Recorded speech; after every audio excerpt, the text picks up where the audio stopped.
Senateri Antoine yabaje ikibazo c'abana bo mwibarabara akavuga ati mbega ubwo kubera amatongo yabaye make agaca mbere atanga na proposition amatongo aragurishwa hanyuma abana bashika amatongo bagasanga na matongo ahari aca mbere asaba yuko mu itegeko ry'ingo n'imiryango hojamwo ikivuga yuko amatongo y'umuryango atagurishwa.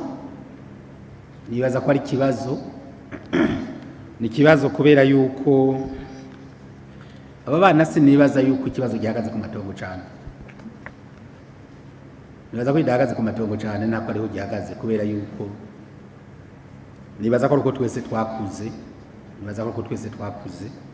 kuko nuno munsi tugiye ruguru tukitegereza ruguru ibikorerwa ruguru abirirwa kwisuka ni bande se abanyokuru abene wacu tuvuga bose bahejeje amashuri bataronse ubuzi. Hari n'umwe uzosanga kwisuka ari karariba, hariho n'ububwira uti ngwino ndaguha akazi unkurikiranira ibitungwa gaca kugira ati je sinize kugira nze kuragira. Ingorane ni ibibazo byose urumva rero ikibazo ni mu mutwe.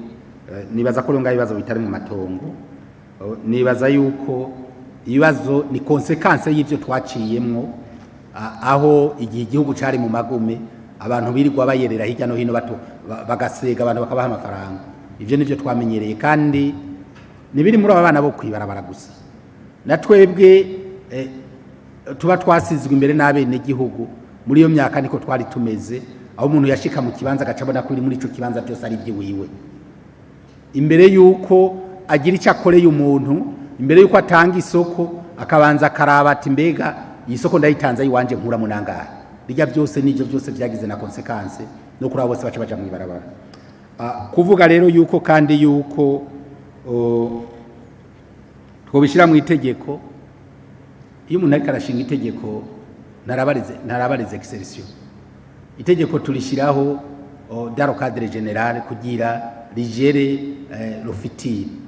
Uciye urégifera pour les exceptions bica bigorana ntibikunda. Nibaza ko iki nta nuwogira erere ngo akiyumvire kuko abantu bose ntibagurisha amatongo kugira bangaza imiryango yabo.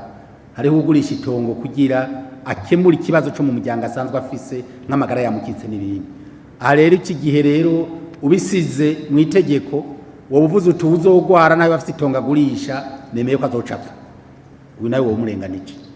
Nibaza ko rero igikomeye rero ngaha ni l'éducation, usigurira abantu twese hanyuma abantu bose tukumva ikibi cyuko abantu baja mu ibarabara kuko amatongo tuvuze ngo amatongo arabuze, amapoli n'amapoli n'ubaruzuye hirya no hino. Iyo ufashe ibarabara ryamo yinga cankuzo Ruyigi urabona ko amatongo yuzuye. Ufashe ibarabara rya Bujumbura Ijenda Bururi nawe utoshika mu Rutana naho nyene naho ngira ko amatongo yuzuye, kandi aho duca hose turana ko amapoli y'amatongo ahari. Igikomeye nuko abantu bahinduka gusa bakabona yuko ikizoteza imbere iki gihugu cacu ari uguhingura ubutaka Imana yaduhaye tukabuvyaza umusaruro hanyuma igihugu cacu tukagiteza imbere. Nuko benshi tukira mu mitwe yuko igihugu kizotezwa imbere n'abagira neza, abafasha urundi ko bazoteza imbere igihugu. Iki nico kibazo dufise uno munsi, ariko twese tumaze kukivamwo tugiye turasigurira abana bandi bakavyumva, twese tugasohora isuka byose bizoca bigenda neza.